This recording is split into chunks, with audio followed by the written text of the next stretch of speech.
The question about what the appropriate empiric therapy is has to do with the assessment of the doctor with each patient. And when you first see the patient, you don't know whether it's MRSA or MSSA, and you can use this, even erythromycin for the old strains of staph.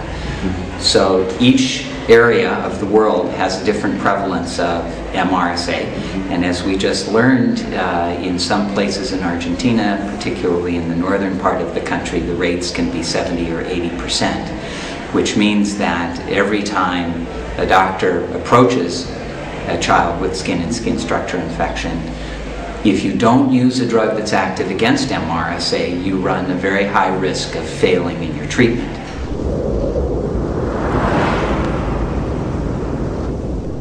We see very little of the old hospital-acquired MRSA that's resistant to very many drugs, so it's very tough to treat. However, the old MRSA is not nearly as virulent as the community strains of MRSA. So even though it's harder to treat, the disease, the infection smolders and doesn't cause a lot of destruction in tissue, in contrast to community strains which cause tremendous destruction.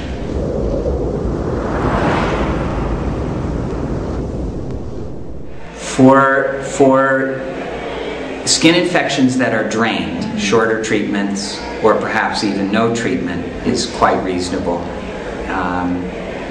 The new strains of MRSA are very good at causing an abscess, but if the abscess is very localized and you can drain the abscess, then there are very good retrospective data to suggest that in those cases you don't even need treatment.